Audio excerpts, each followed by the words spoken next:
Baiklah teman-teman, inilah gambaran modal membuka usaha warung sembako dengan 2 juta rupiah. Nah, apakah saja itu? Saya akan mereviewnya satu persatu ya teman-teman.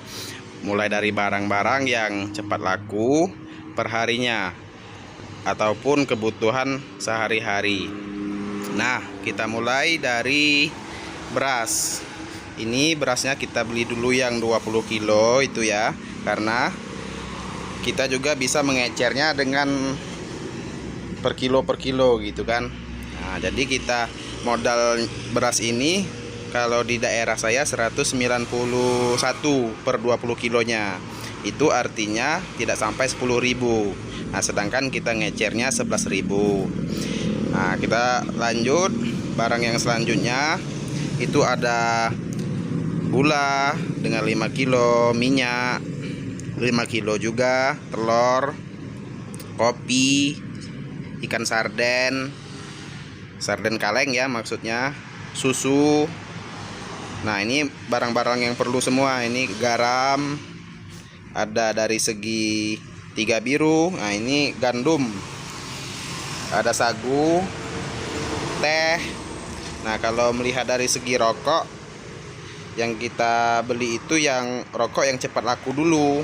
Nah, itu bisa kita dapatkan per 3 bungkus itu.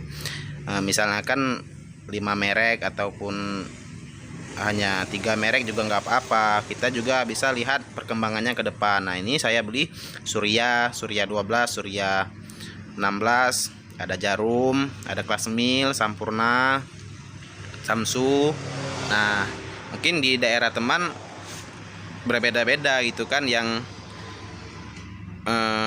peminat rokoknya itu. Nah, itu kita juga bisa beli yang mana ditanyakan orang dulu gitu maksud saya. Nah, selanjutnya kita juga bisa belikan mie dulu. Nah, mie aja jangan banyak-banyak dulu, yang penting kita lengkap itu kan mereknya kan. Nah, kalau dengan modal 2 juta ya mungkin kalau mau dibeliin mie semua bisa. Nah, tapi cuma dapat mie tapi tidak dapat barang lain itu kan maksudnya. Nah, ini kalau mau beli mie ya dikit-dikit dulu, misalnya 10 bungkus dulu, bilang aja untuk jual lagi gitu. Nah, terus kita juga bisa beli sabun-sabun. Nah, itu kan tiga merek ya itu ya. Nah, kita bisa beli 6 dulu ya, atau setengah lusin dulu. Sabunnya setengah lusin dari sabun cuci baju, nah juga cuci piring. Berikut dengan sampo-samponya yang renteng-rentengan aja dulu.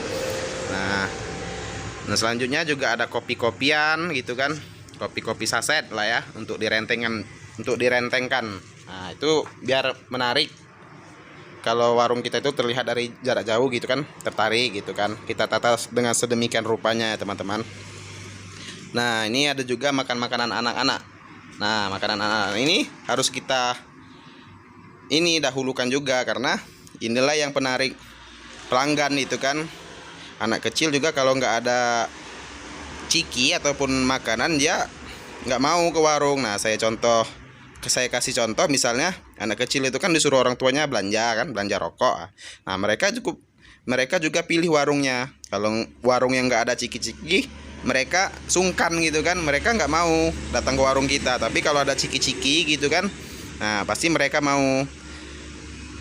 Nah, ini juga minuman itu kan. Nah, minumannya dapat 1, 2, 3, 4. Nah, 4 merek. Nah, itu kan yang mudah laku semua itu. Oke, hanya ini video rekomendasi saya.